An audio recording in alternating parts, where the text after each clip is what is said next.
Hey, it's been a pretty good week this week. We're almost halfway through the academic semester. I think posting today on Wednesday. This will be 7.5 weeks. So halfway into a 15-week semester up at the university. Been busy. A lot of good fun stuff going on with the students up there. And then with a lot of fun comments and feedback from posts and videos that I've been posting the last week. So I was asking a lot about rebranding, some new name ideas, got some good ideas there, a lot of good feedback, a lot of stuff to think about, and just quit worrying about my views. That viral video, that damn thing. And I've heard other content creators, I've watched a lot of content creators about YouTube talking about the fact that you can get really screwed up with chasing the views, chasing the subscriptions, and boy, it's right. And because the subsequent videos that I've posted, there's always a couple on the back end of a big viral video that, it's kind of riding the coattails of the big one. And I definitely had a few of those, but I'm back down to normal. And it seems like on average now with the influx of new viewers. Hello, by the way, new viewers. I'm Rusty Nelson, the old Rusty professor. I'm doing YouTube content on watercolor and drawing. The drawing thing's more, I've always done it, even from the start. I actually started out my watercolor channel with drawing tutorials.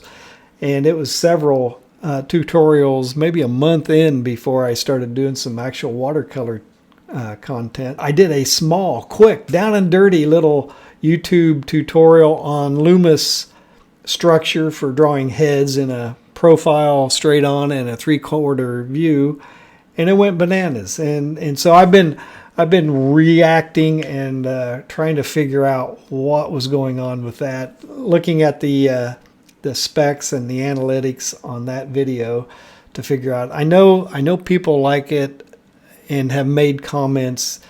The fact that I will say things. Sorry, I will say things that are kind of comical, and it's definitely a thing I've learned to do with my classes up at the university. I like trying to be somewhat entertaining for the students, and I know I have a short amount of time to get whatever I need to say to my students up at the school with the younger audience. I have to work pretty quick to get my message across and cut them loose so that they can start working on stuff. And so, long, lengthy, hour-long tutorials. I mean, I can just pretty much watch them drop off after about 15 or 20 minutes. So I think that's been a good skill set from that aspect of my teaching career that I'm bringing to this tutorial. And I'm always aware of that, or trying to be aware of it, that the tutorials need to have some good content in them. And I'm still working on that aspect of content creation, the storytelling, or just trying to do a decent looking tutorial with the editing, the filming, and the audio and all of that. Man, there's a lot of moving parts to this, and I really do think with the YouTube experience, the YouTube delivery system, that boy, I'm really having to step up my teaching game along with my artistic game.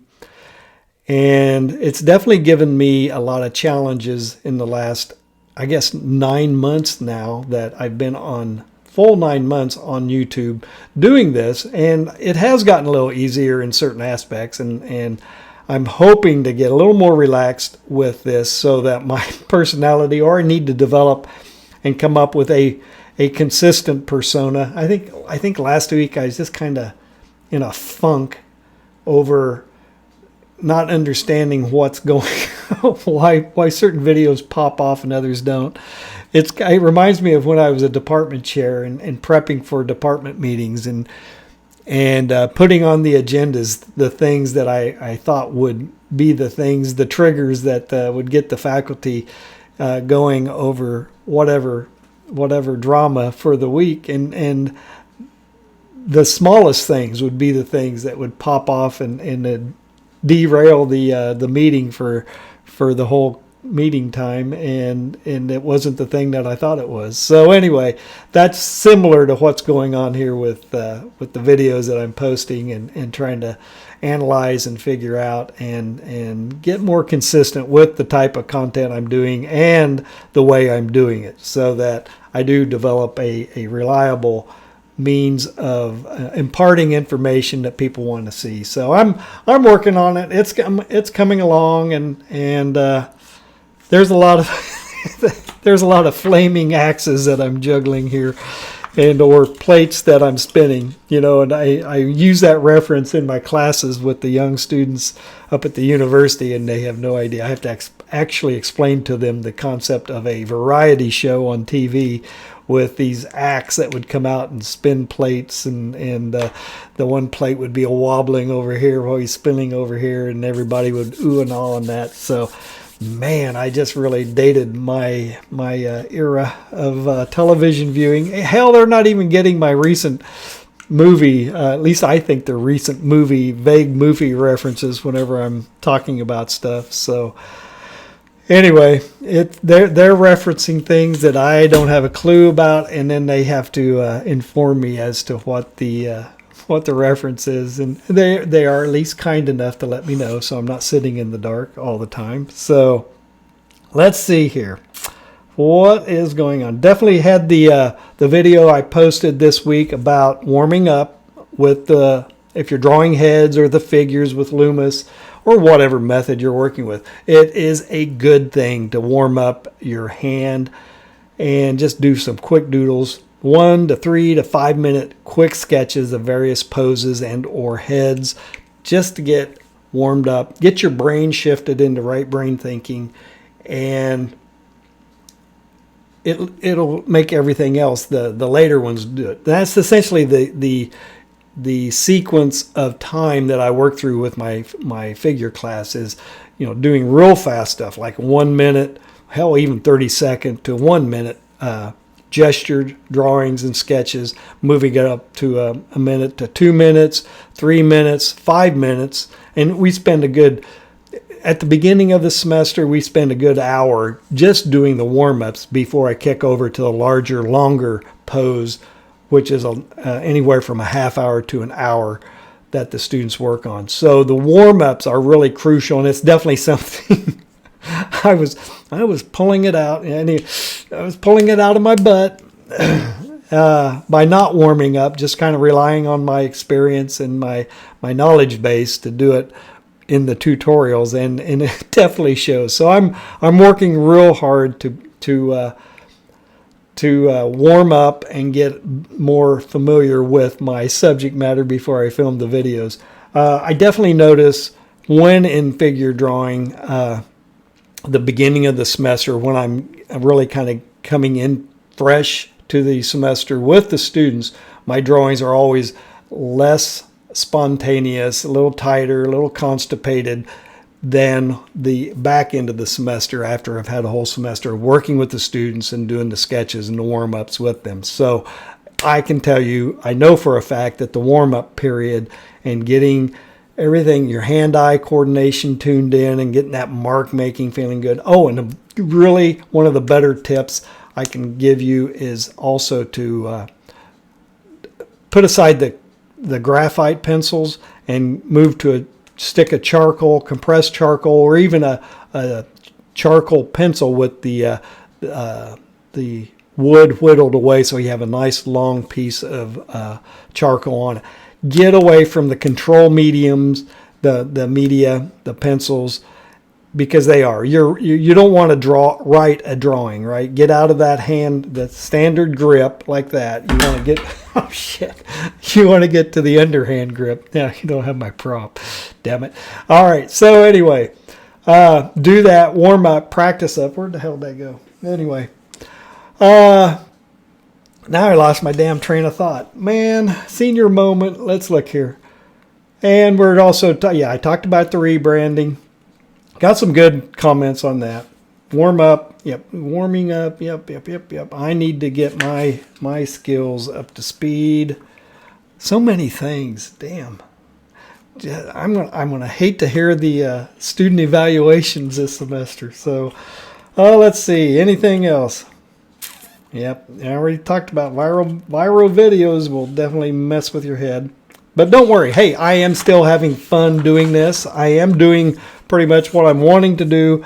I'm still trying to follow the path of what I typically do in the course of a 15-week semester. So, but I'm about ready to either start over and do some refresher videos, and I'm dropping one of those on Friday. Going back to a basic shape. It's a still life composition of avocados, and that one's kind of nice. I need to actually do more watercolors. I think I'm getting I'm no pun intended, but I am getting a little rusty at my watercolors, and I can feel it. So I need to just take a little breather, maybe even do a few where I don't even have the camera on, just so I can build my confidence back up. But I've noticed this over the years that it doesn't hurt to go back to a beginning intro video, something that introduces you to the fundamentals, and just rewatch it and redo it. You kind of get reminded of what you're supposed to be doing. If you're starting to internalize some of these things too much, going back to one of those earlier videos and watching it again and trying the skills that were in that video really helps out. It kind of gets you kind of all revved up again. And I also need to kind of get my I've got a folder of printouts, laser prints of watercolors that I really admire. In the old days as a graphic designer, that kind of a folder with all sorts of examples of visuals, of designs, of illustrations, all that. We used to call it a morgue. It's now it's now called a mood board, right? No. In the good old days, pre-computer, we called those that's a visual morgue. So kind of dark. And hey, but by the way, it is October, so I'm looking forward to coming up on some Halloween content at the end of the month. So that I have some ideas to do some fun videos oriented around Halloween. And I've been thinking, gosh, maybe I should do more holiday themed type tutorials. But I think maybe Halloween will be the fun one. So I can't. What, pilgrims for Thanksgiving? I don't think so. We'll see. Like I said, I'm trying to come up with other ideas. I got my long list of subjects to do. So anyway, I have gone on for about 13 minutes, and I am keeping an eye on comments, and I'm trying to respond to everybody. Like I said, I've gotten some really good comments, giving me a lot to think about, things to consider. Also trying, I am, by the way, thank you for everybody who has given me their emails.